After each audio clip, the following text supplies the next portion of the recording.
Indonesia merupakan negara kepulauan dengan sejuta budaya.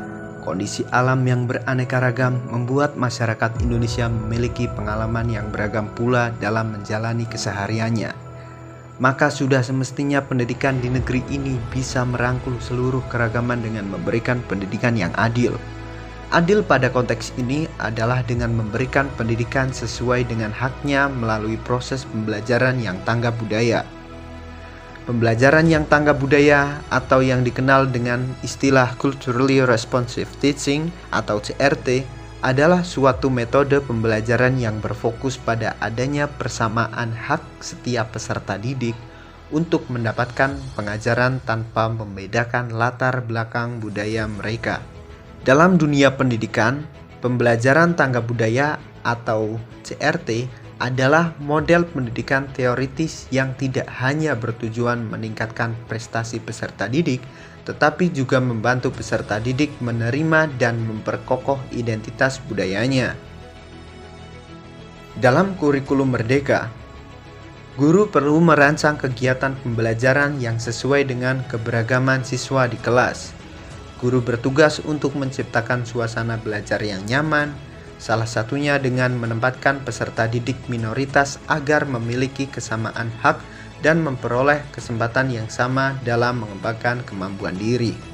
Salah satu pendekatan yang dapat digunakan adalah pendekatan CRT ini, yang menjadi suatu cara untuk membekali guru dalam mengajar peserta didik di lingkungan yang berlatar belakang budaya yang berbeda-beda, serta meningkatkan pemahaman dan keterampilan peserta didik.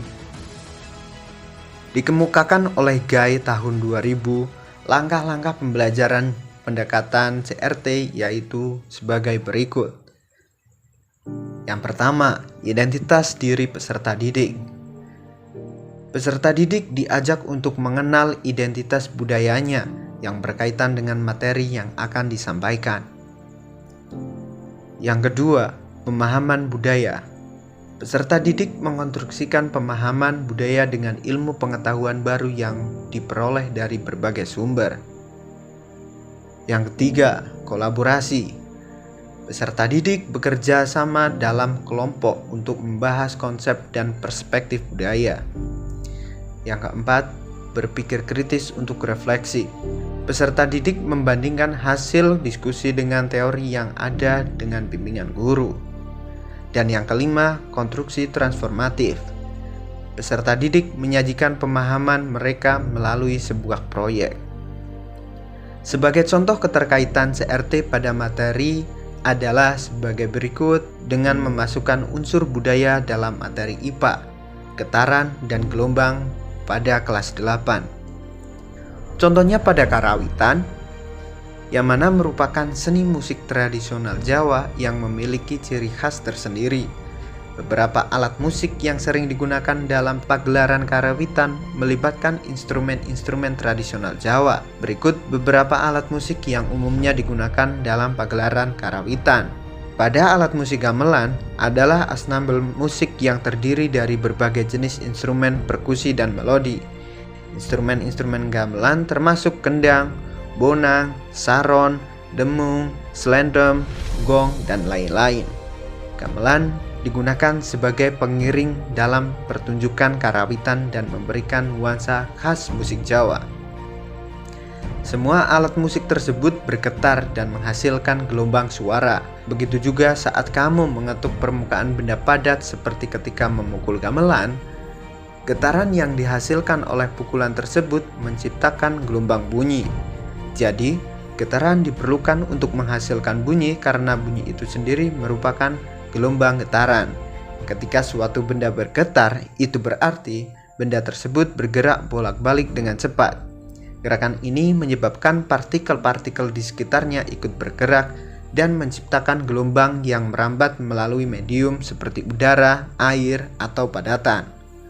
Nah, dalam contoh tersebut bisa diteruskan dan memasuki materi yang lebih dalam mengenai materi yang dikaji. Pada kesimpulannya, pendekatan pembelajaran ini yang mengintegrasikan identitas diri peserta didik, pemahaman budaya, kolaborasi, berpikir kritis untuk refleksi, dan konstruksi transformatif menciptakan pengalaman pembelajaran yang lebih mendalam dan bermakna. Ini bukan hanya tentang mentransfer pengetahuan, tetapi juga membentuk individu yang memiliki pemahaman yang mendalam tentang identitas budaya mereka dan mampu berkontribusi pada masyarakat dengan cara yang positif dan inklusif. Dengan demikian, pendekatan ini tidak hanya membentuk akademisi, tetapi juga membuat perubahan yang peka terhadap keragaman budaya. Saya Febri Ilham Saputra, mahasiswa PPG Prajab UNS, mengucapkan salam sehat, salam semangat, dan sampai jumpa.